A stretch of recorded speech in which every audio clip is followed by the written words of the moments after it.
Well, hello, everyone, and welcome to what I intend to be a wrap up of our overview of property law and actually our review for exam number 3.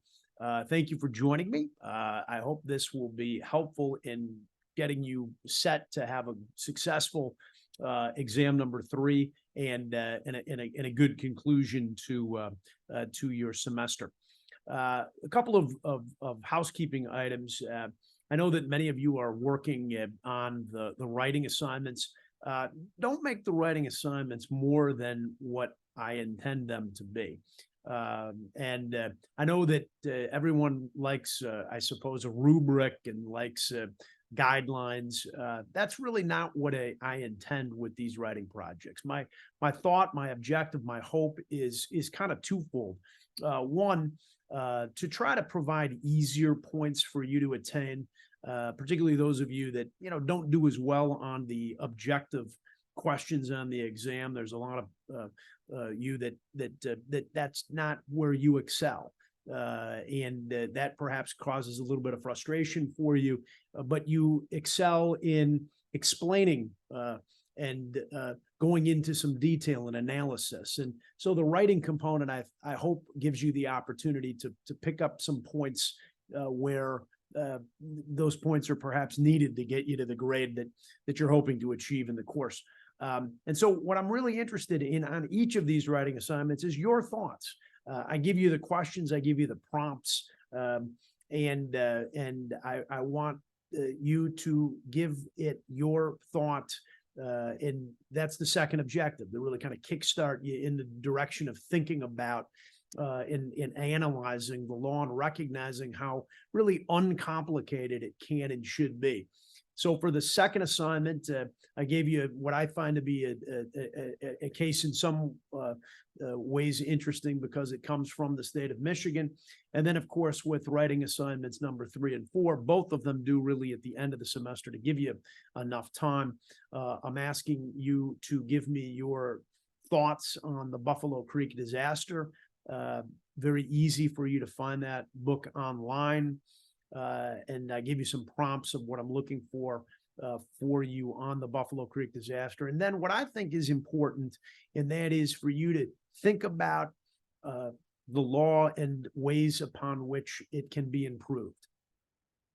My own personal opinion, but I think that we spend a lot of time with law reacting to events and things that happen in our society. And perhaps, again, my opinion, law could look to be a bit more proactive in trying to regulate or effectuate change, perhaps a little bit more timely. And I think that it's useful and helpful for people who are younger and perhaps have fresh thoughts, are more in tune with the new technology and means of communication, for you to give thought about how you would like to effectuate change in the society that you live in. And so, give a thought as to an area of law that could use a bit of sprucing up, a bit of change. And those are kind of the thoughts that I have as it relates to the third and fourth writing assignments. Don't make them more than they are. Try to have some fun with them. I enjoy reading them, and I do use them also from time to time when there is a student who is a point or two away from the next highest grade. Sometimes I'll go back and look at a writing assignment or an essay response in an exam and see, did this person go above and beyond, and is there a way that they can be rewarded with a couple of extra points, getting them to the next highest grade. Speaking of which, the exam that really should propel you into success, and by that I mean success in the grade that you're hoping to attain in the class, is property law. There is, in many respects, less content in property law than we see on some of the other exams that we have in the class. I think it's manageable content, but I think and recognize and appreciate that for some of you, it is difficult content because it's not things that you have been exposed to before. But if you review it, if you think about it, if you approach it with a degree of logic, if you see the big picture, if you don't run afraid of the ways that we describe some of these concepts, don't let the labeling make it more complicated than it should be. I think that you can have some real success on the third exam. And so with the third exam starting and opening for you on Monday, 8 a.m., same format as we have had with the prior exams. My objective with this review is to try to get you in a position where you're going to be able to excel on the objective questions, part A, which will be 50% of the score, and then do well on part B, which will be also 50% and give you some opportunity to write some essay responses. So as I will outline for you in an email, part A opens up at 8 a.m. and closes at 8 p.m. Part B opens up at 8 a.m. And will remain open through most of the day for you also on Tuesday. Same format as before.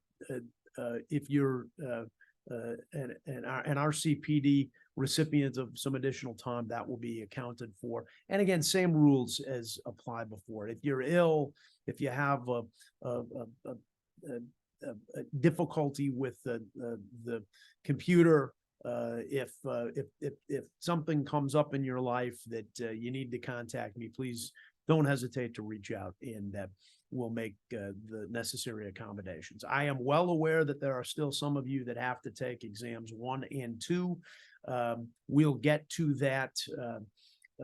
I can't promise when those makeup exams will be completely available to students, but certainly we'll get that taken care of for exams 1, 2, and 3, and as needed, exam 4 by the end of the semester. So what I did with this review, in addition to the topic list, is I actually put a few lecture slides together so we could talk a little bit about kind of the big picture of property law, what it is that I think you should be focusing in on, how it is that I think you should approach the thought process of property law. And again, you've heard me say these things before, but let me highlight for you, spitball if I can, kind of my thoughts on property law. And that is to, of course, be cognizant, aware of, think about, remember that property law is really 2 substantive areas of law. We have the law of real property and then the law of personal property. And then when we actually think of the law of personal property, I think it's important to think about it along the lines of, we have tangible personal property, we have intangible personal property, and within intangible personal property, we have intellectual property, property of the mind. And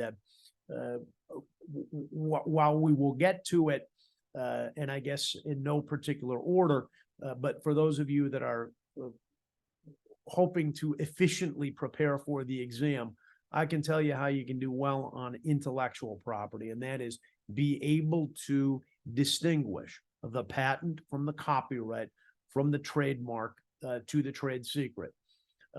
These are not fact-based questions, but these are kind of definition-based questions. And I think it is important for you to understand the distinction between those different types of intellectual property. I think it's also important to understand the objective of intellectual property. But then in exchange for people spending their time and efforts to develop better means and ways and methods and products, when they do so, we allow for them to profit exclusively on their inventions, their creations, their ideas for a limited period of time. And that promotes what is in the best interest of society, and it also promotes additional business. I cannot help but always look at the iPhone and think of all of the thousands of businesses that were created to develop applications, apps for the iPhone. It shows how when we do protect intellectual property, it allows for the greater development of business opportunities, and that is certainly one of the objectives of intellectual property. But before we get too far removed, let's go back to the big picture of property law and be cognizant of the distinctions that exist between the law of real property and personal property. First, what is real property? Real property is the law that applies to the land and that which is permanently affixed to it. Personal property is anything of value that is not deemed to be real property. And so one of the things that I think is important is whenever you are encountering anything of value, to go through that progression of thought. Is this a real property item or is this a personal property item? And the distinction that the law has for real property and personal property is significant.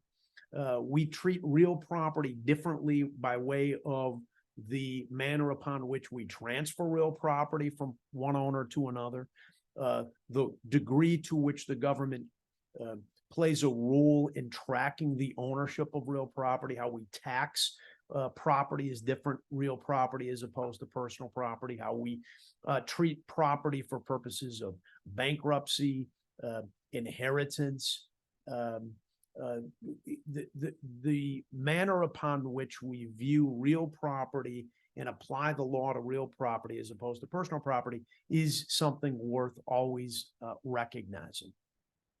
Some of the issues of real property that I tried to highlight for you is the fact that with regards to real property, we recognize that as to real property, we apply state law, and we apply the law of a state wherein the property is located. We divide a land into rectangular units of land measurement known as townships, and we place the responsibility of tracking ownership of land within a county with the register of deeds for that county. You saw this lecture site. I lectured upon this lecture site, but I talked about the fact that we actually wished with certainty to pinpoint where land is situate. And so we utilize a means of measurement known as the township and divide property into, or states into sections based off of a meridian that divides a state into a east and a west, and a baseline that divides the property into a north and a south. And this allows for us to transfer land with certainty as to where that land is located within a township, within a county, and within a state.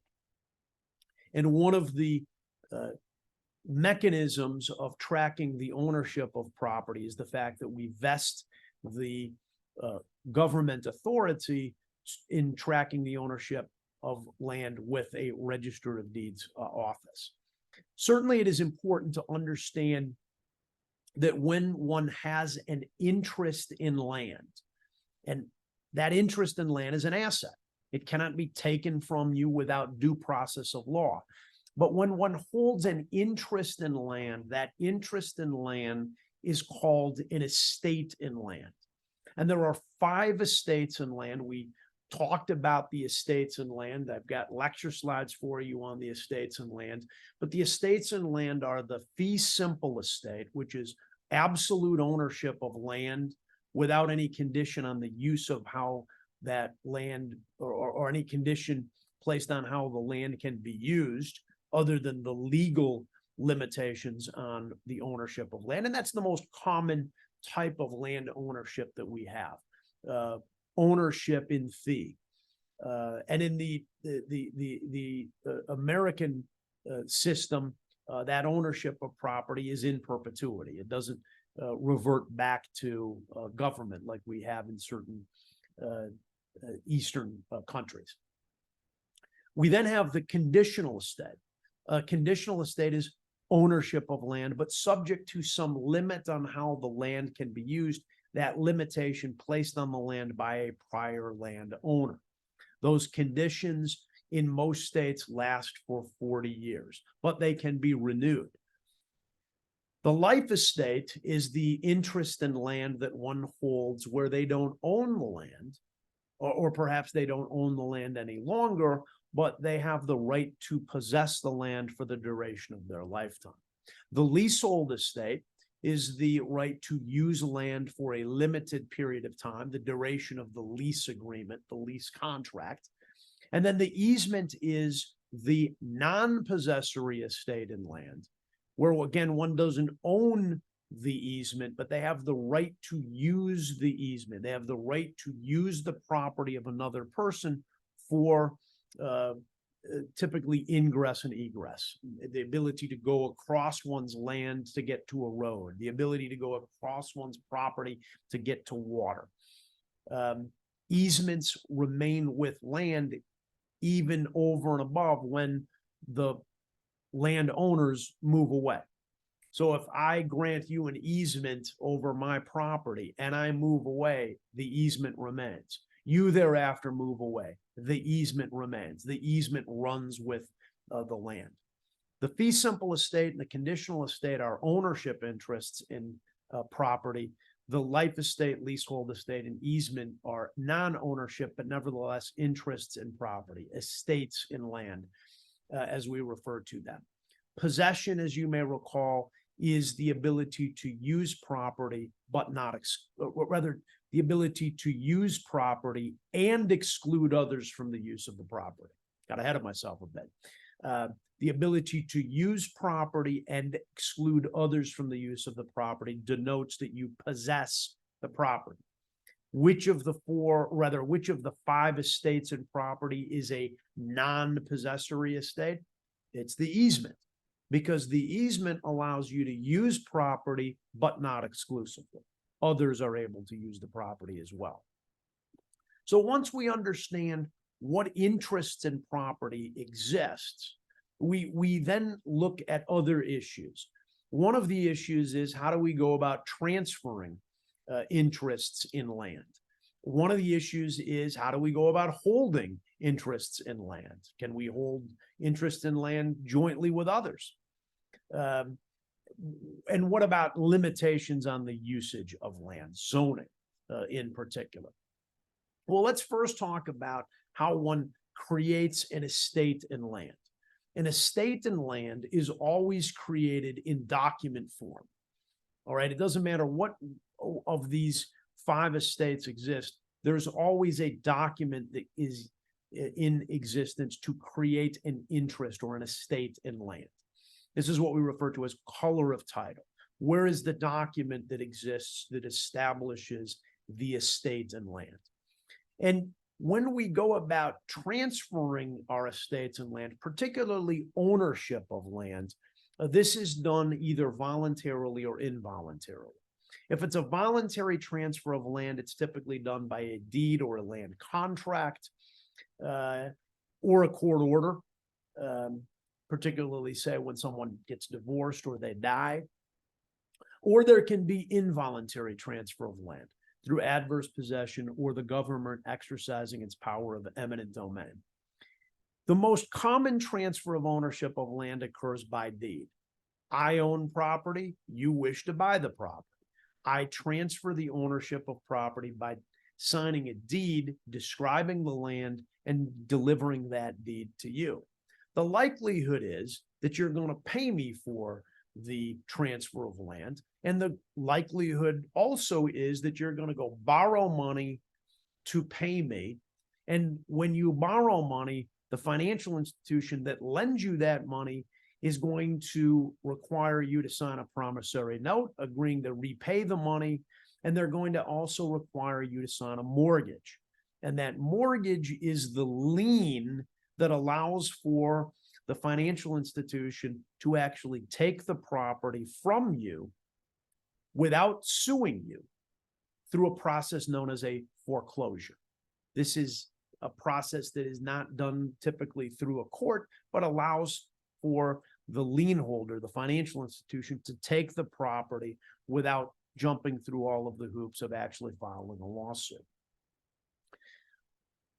We also talked about how property can be taken from a property owner involuntarily, sometimes even without their being truly aware that the property is being taken from them. One of the ways that this occurs is through the doctrine of adverse possession. You'll note in the little caricatures here that you see the word boundary. Largely, adverse possession is used to limit, if not eliminate, boundary disputes. Where does your property end and my property begin? Well, the answer to that question is, how have we been using the property for the preceding 15 years? Because that's where the boundary is going to, more likely than not, be deemed to exist. The elements of adverse possession is if we have used the property openly, continuously, notoriously, meaning without permission for 15 years, that's where our new boundary is. Which of the elements is perhaps the most easiest to eliminate? Notoriety. If you give permission for the use of property and can prove that you've given permission for the use of property, that would stop someone from adversely possessing that property and altering where the boundary between the properties might be. We allow for tacking. We put up a fence between your property and my property. It's a little bit off where the actual property line is. The fence has been there for 5 years when I move away. It's been there for another 5 years when you move away. And then 5 years thereafter, the person that lives in my property and the person that lives in your property or the property that we have sold to them, they get into a dispute over where the property line is. Well, if the fence has been there for 15 years, the fact that you're gone and I'm gone is of zero consequence. The property has now been adversely possessed, and the property line is going to be where the fence has been situate for the preceding 15 years. Similarly, we have the doctrine of eminent domain, where property can be taken involuntarily from its owner when the government exercises its authority to take land, so long as it is going to be used for a public purpose, the public good. The process is known as a condemnation proceeding. But the power, the authority of the government is the authority of and power of eminent domain. And determining what is just compensation and is this a proper taking is done through a condemnation proceeding. Lastly, with respect to the issue of land use was the concept of zoning. And the idea behind zoning is that we want people to have an expectation of how their property is going to be able to be used, and equally important, how, say, contiguous properties are going to be used, so that when they invest in property, they have a reasonable expectation that the adjoining properties are going to be used in a similar manner. And we have various different classifications of zoning. We have sub-classifications of zoning. Say within residential zoning areas, we may have single-family residential zoning, multifamily residential zonings. And then, of course, there's always the ability to go to the governing authority and seek what we refer to as an exception or a variance from zoning to do something that wouldn't ordinarily be a permitted purpose on property.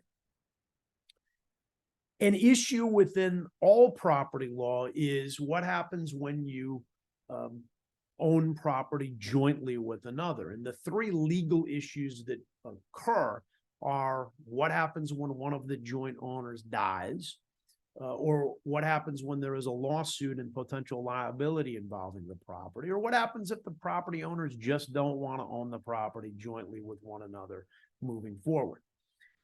Working backwards, you can't be forced to own property with somebody that you don't want to own that property with, and you always have the right of what we call partition. which is kind of a divorce of the owners of property that can be enforced by a court, forcing the property to be sold or having one property owner buy out the other. When there is joint ownership of property, or when one jointly holds an interest in property, the norm is that we have what is known as joint and several liability. Any of the persons who hold an interest in the property can be held fully liable for all of the debt, both in contract and tort and tax debt for that property. And then the issue of death. And let's talk about the passage of wealth upon the death of a joint owner on that wealth. And let me take a moment to detail for you, again, kind of the big picture. When we hold wealth in our own name, or we hold wealth jointly with others. And when we hold wealth in our own name, particularly if it is securities, stock, bonds, bank accounts, annuities, retirement plans particularly, we can designate beneficiaries as to that wealth. We, by contract, can designate whom the asset is going to pass at the time of our death. And that designation is honored. If I have a life insurance policy and I leave the life insurance policy as my wife being the beneficiary at the time of my death, then that's who the life insurance policy is going to be payable to when I die. Doesn't matter what I might say in a will, doesn't matter what I might tell you. If my wife is the designated beneficiary, that asset is going to pass to her by what we call operation of contract law principles. If I don't have a beneficiary on an asset, then that asset's going to fall by default through probate and pass through my will or through my estate. But significantly, lots of assets are held jointly between persons and others, particularly when they get married. And joint ownership of property, a significant issue is when one of the joint owners dies, what happens to his or her, their interest in that property? The first thing that we have to look at is the nature of the property. If it's personal property that is jointly owned between two or more individuals and one of them dies, there is a presumption that the survivors own that personal property, bank account, vehicle, whatever that personal property might be. If it's real property, it's not quite so simple. If it's real property that is held jointly between two or more individuals, now we have to look at what's the relationship between those individuals. If those individuals are married to each other and were married to each other at the time they took title to the real property, we will presume survivorship as between the two of them. But if they are not married to each other and they were not married to each other at the time they took title to the real property, we will not presume survivorship, and the interest held by the deceased property owner will pass to his or her or their estate. So we treat wealth transfer differently if it's real property as opposed to personal property. Finally, and I talked a little bit about this at the beginning of the review, intellectual property. What's the purpose? What's the objective of intellectual property? What are the different types of intellectual property? That's what you'd really need to know. And my objective in these reviews is to try to point you in the direction of what you need to study to be able to have success on the exam, so that you can study smart and then you can apply the principles that you have studied to the facts on the question and hopefully do well. This is an exam that you can really do well on. I've told you this before, but it's important, particularly on the objective questions, to know why the responses that you are not selecting are wrong. This is the exam that there will be students that get 100% on the exam. Now, if you don't, that's fine. Don't be too upset that you make a, error here and there. And I don't design these exams for you to get 100%. I try to make it as challenging as I can for you.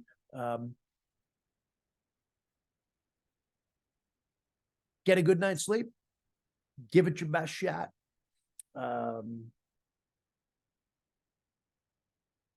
here for you in any way that I can be.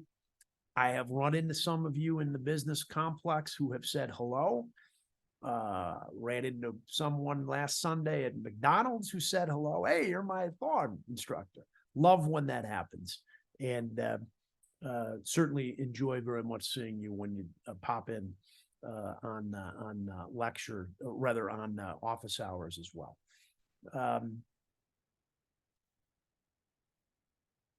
Don't let this day go by without reaching out and helping somebody that doesn't have it as good as you. Just shoot them a text, give them a call.